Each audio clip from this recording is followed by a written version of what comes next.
Ini semakin membuat warga NU ini benci sama dia. Padahal kita tahu mereka butuh suara. Nah, kesombongan inilah menjadi awal tenggelamnya PKB ke dasar lautan.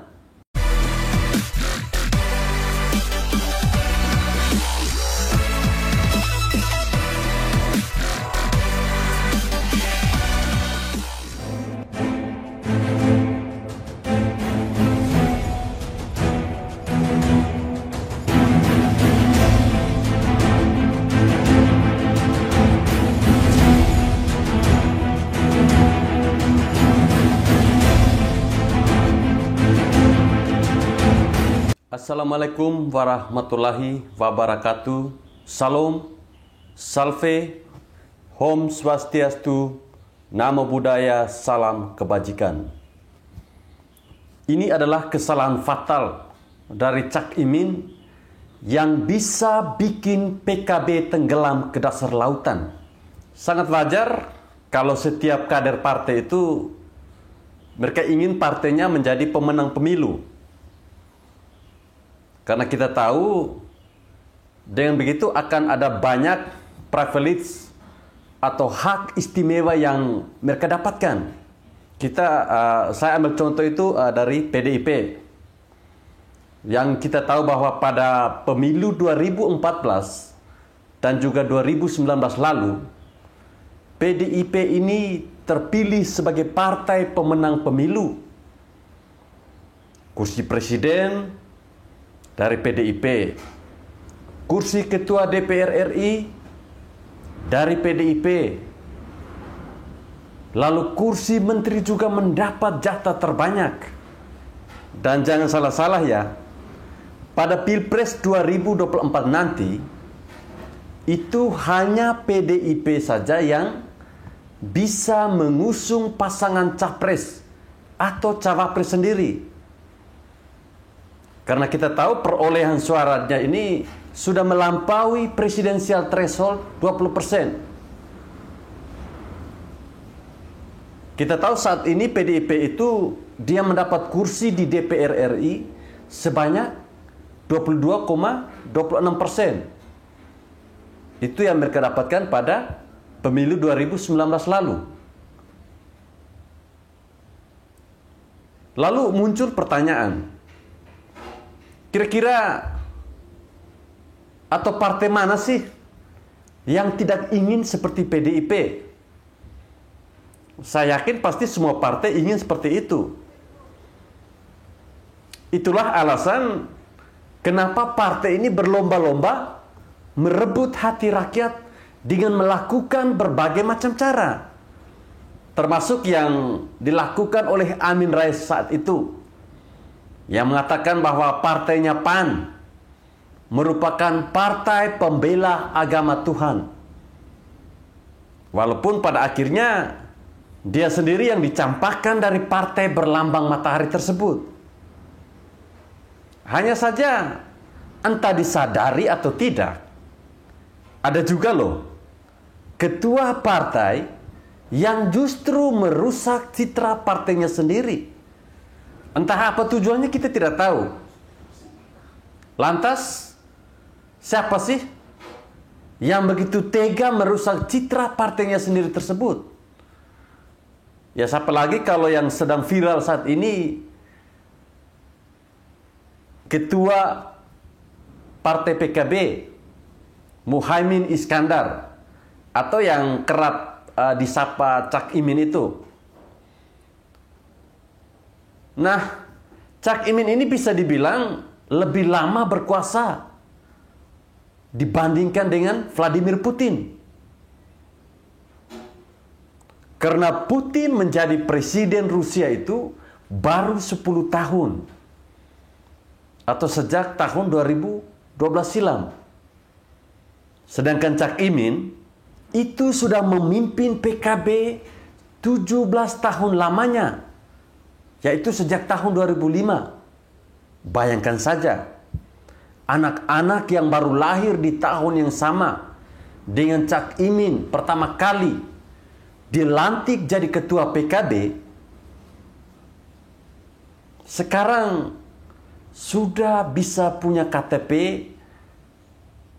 dan juga SIM sendiri. Karena begitu lamanya Cak Imin menduduki kursi itu. Emang gak bosan apa? Coba sekali-sekali jadi presiden PKS begitulah. Lantas, apa hal yang dilakukan oleh Cak Imin yang bisa menenggelamkan partainya sendiri? Jadi untuk saat ini setidaknya ada dua hal. Jadi yang pertama, Cak Imin ini turut menyuarakan penundaan pemilu 2024 dengan alasan yang tidak jelas, dengan alasan yang dibuat-buat. Bahkan seperti tanpa bersalah, Cak Imin pernah mengatakan bahwa dari 100 juta pengguna medsos, 60% setuju kalau pemilu ditunda dan 40%-nya menolak. Ini tentunya dalam rangka untuk menguatkan argumentasinya tersebut. Kemudian dia juga menjadikan Wapres Ma'ruf Amin ini sebagai alasan menunda pemilu. Jadi di mana Cak Imin ini mengusulkan bahwa pemilu itu ditunda dalam rangka menolong Kiai Ma'ruf Amin, dalam rangka menolong rakyatnya. Ini perkataan seperti tanpa dosa begitu. Memangnya apa hubungannya menunda pemilu dengan menolong Kiai Ma'ruf Amin? Wajar bila kemudian ia disebut sudah mulai kehilangan akal oleh pengamat politik Adi Prayitno, sehingga tidak heran dia terus membangun argumen terus-menerus untuk mendukung penundaan pemilu. Jadi alasan ini makin aneh dan terkesan asal-asal. Kemarin karena alasan stabilitas ekonomi, kemudian hari ini demi selamatkan Kiai Ma'ruf Amin di akhirat. Entah besok alasannya apalagi kita tidak tahu. Yang jelas ini sudah mulai kelihatan atau kehabisan stok argumen untuk mendukung penundaan pemilu. Lalu muncul pertanyaan, kenapa Cak Imin ini mewacanakan penundaan pemilu? Dan ini saya pikir merupakan blunder yang sangat besar bagi PKB itu sendiri.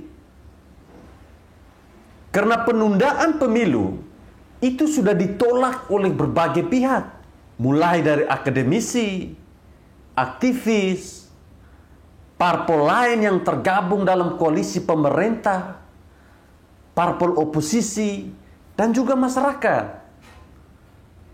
Termasuk Presiden Jokowi sendiri juga menegaskan bahwa dia menolak karena itu adalah inkonstitusional. Dan jangan salah-salah loh. Menurut hasil survei dari SMRC itu, bahwa 75% pemilih PKB itu menolak pemilu 2024 itu ditunda. Artinya apa? Artinya hanya 25% simpatisan PKB yang seide dengan Cak Imin tersebut. Atau dengan kata lain, yang 75% ini itu peluangnya untuk tidak memilih PKB lagi itu sangat besar sekali. Karena hati nurani mereka itu bertentangan dengan kehendak ketua PKB.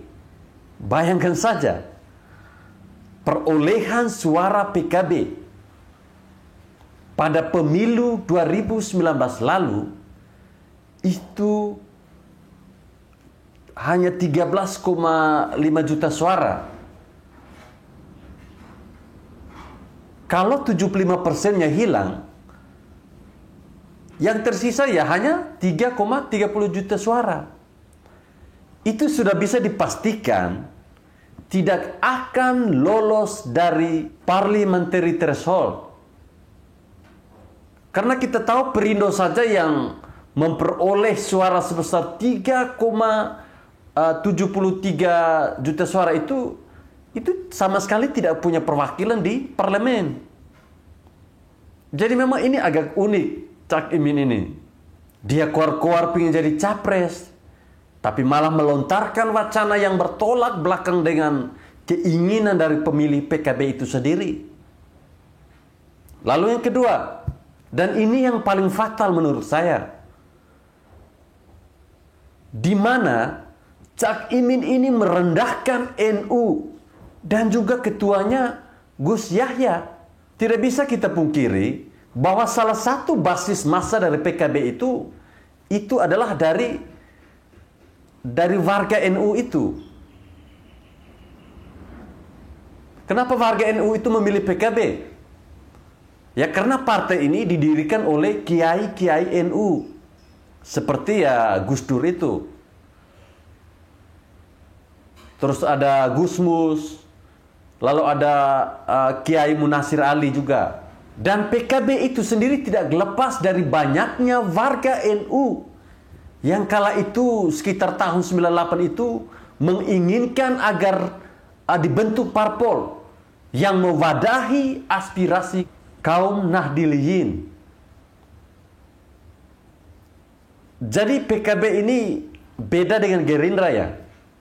Kalau Gerindra ya jelas itu didirikan untuk perahunya Prabowo menjadi presiden.